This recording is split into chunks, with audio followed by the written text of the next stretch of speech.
Hello everyone, Psychow Moon at you with, I guess, my first official Slappy Salesman. I've been enjoying this build. I've been rocking the barbecue and chili and the remember me's.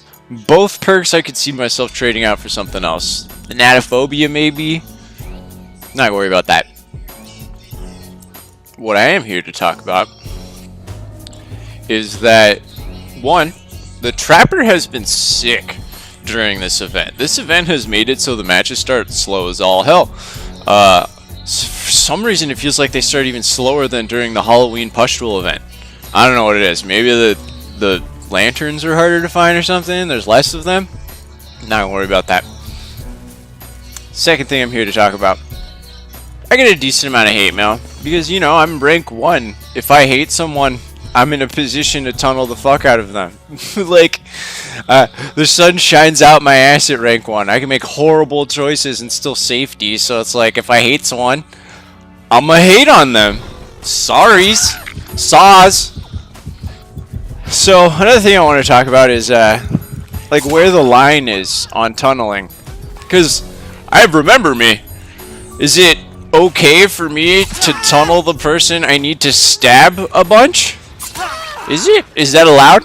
Can I stab them a bunch?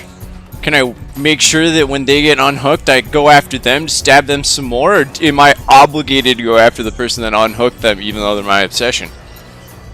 I once had someone go, "Tunnel much?" And I replied, "I'm sorry if I'm a little obsessed. I just want you to remember me." And they laughed and it was all okay.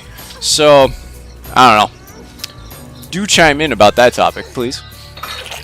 I think we've picked a really good match for tackling some of the questions that plague our community. So obviously that initial bit, I'm hopscotching between people trying to use my ability to find my obsession, and it doesn't work. Because you know what? I'm not perfect. There's a lot of really embarrassing moments in this match, but I still use my brainium in a way that gets me the 4K to make up for the fact that I literally whiff my Legion ability at a really crucial moment in the end game. And the fact that really nothing comes of my mistake goes to highlight how much control you have when you start actually killing people. Yeah. I'm not perfect. I underestimate my lunge sometimes. My ability to gaff around corners and shit. Quick question to anyone watching. Does whacking a tree or whatever really affect D-Strike? Does it, like, wiggle their screen? Like, or is it just kind of like a mind game? Like the mind game I just played to get that person screwed up? I knew if I shuffle stepped it, I'd be able to whack them before their fucking reflexes would drop that pallet. Okay. So, I think this bit of gameplay does a really good job highlighting why, if you are actually going to camp an area, you have to camp an area that matters. I've got 3 generators in a nice line right next to the dungeon. I want this person to hit second hook. As you'll see, that does not happen. I end up chasing someone else and they're bought another hook. Which sucks, because I would have liked to just finish them off. It prolongs my endeavor. So, again, almost no value comes out of this camping other than the fact that I guarantee that the generators closest to the dungeon don't get activated. Should I commit to guarantee that the second hook happens when I got people failing skill checks right in front of me? No. No. Definitely better to risk the unhook and start going after people. I mean, you'll see. My bone hurdy juice makes it so I couldn't see Ace at the top of the screen there. But, again, you don't have to be a perfect killer to fucking kill the shit out of everybody, but we're not here to talk about that. We're here to talk about, like, is it my duty as the quote-unquote power role to orchestrate some sort of experience for the survivors by following the arbitrary rule set that they have set forth? Especially when I have perks that tell me not to, like remember me? Like, talking about arbitrary rules here.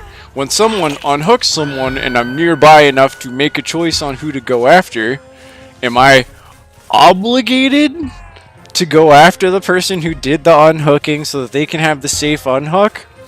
I do it a lot of the time, but I'm absolutely not going to do it if I can go after the person who has remember me. So there's a lot of exceptions and a lot of weirdness, which is why I really don't think it's a survivor's place to be coming up in here and telling me how I should play my game. Like, I follow all the rules sometimes. Sometimes I break the rules because, like, I have a perk that says tunnel me so that I get the most value. And then sometimes I hate the person. They put a flashlight in my face. They looped me for too long and now all I care about is killing them. You know, like, is that wrong? Is it wrong to tunnel people I hate? Is it wrong to tunnel the obsession? Especially when I, like, normally just play by the other rules. You can see, like, I'm mostly going after other people. I'm definitely trying to prevent this unhook, using my ability to do so. There's a deep intricacy to the way that this game plays out. And so it feels really, really stupid to tell a killer what arbitrary rule set he should follow. And now I'm just repeating myself, so I'm gonna have to pause. So, I mean, in my pursuit of this person, it becomes really obvious I'm just trying to use them to use my ability to make sure that the remember me obsession dies. Is that the wrong play? I really don't think it is, especially when I can't find them and I'm willing to shift targets. I think the wrong play would be, oh no, I can't find my obsession, let me ignore this person here and go try and find them. That would 100% be the wrong play. So, I don't know. What happened? What happened? Is it wrong of me to go after the person that I'm pretty sure is Fang Min? What happened? What happened? I have a kit designed to go after this person. Am I to not use it? Oh. I would really like someone that has played enough of both sides to come in here and watch this video and tell me where I made the wrong choice, other than missing my swings. I make a lot of impatient swings, and those are definitely not the right choice. So, tell me what I should have done differently in this match where I killed everybody. Do that. That would be helpful. If you can pinpoint where I absolutely fucked up in a match where I still killed everybody with 2 generators remaining. Well, we can discuss it. I mean, this person, my remember me obsession in this game definitely had a chance. I stabbed 3 people in the beginning, none of them hurt. I couldn't find them with my ability, and got lucky with barbecue and chili. Something they probably should have picked up on.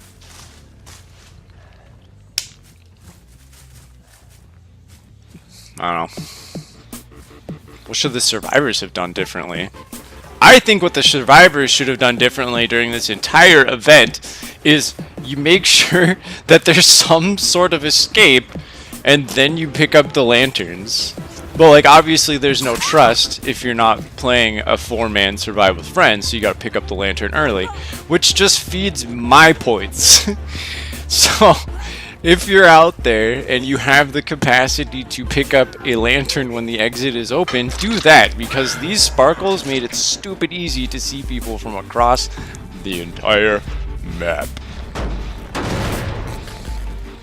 So, going into the end phase here, I definitely have the confidence that I can kick all of the things and still pursue the Claudette and be victorious.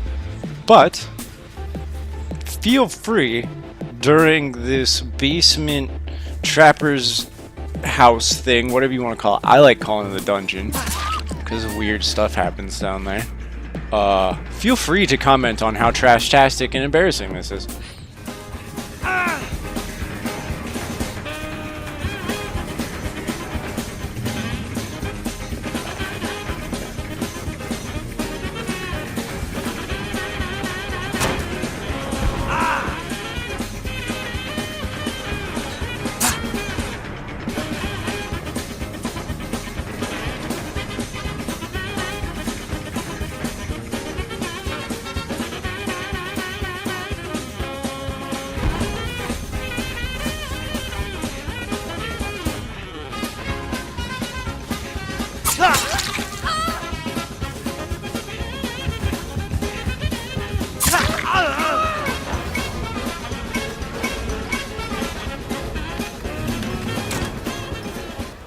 So I guess it's kind of debatable whether or not I should have broken chase and gone after the guy up in that corn shucking hay baler. Because I think it's more powerful to knock that guy. But hey, maybe you trust that weird bleed out timer more than me. So that's kind of just a trust thing. And I don't know, there's something about that cleanse that is just like, if you're not actively staring at their blood trail, it's like, why bother? And besides, you'll see that it paid off. I don't know if Nea jumped in when I was coming back, or if she was in this locker the whole time, but she absolutely should have repositioned from somewhere else. Literally anywhere not in this area next to the hay baler and the dun generator probably would have been a better play than making me almost entirely positive they were in this locker. I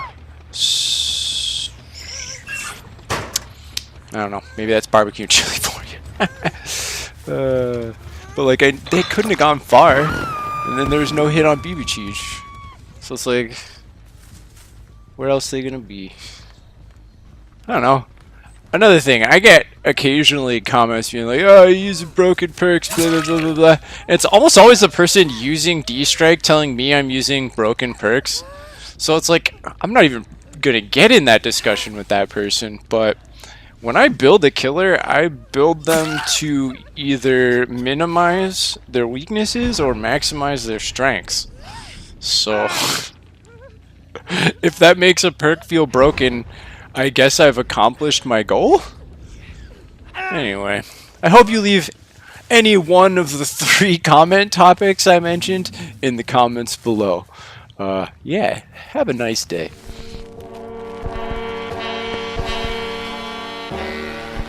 Let me ask you a question. Has anything ever happened to you that you couldn't explain? That made you feel sort of foolish when you tried to tell somebody about it? Well, if it has, you have plenty of company.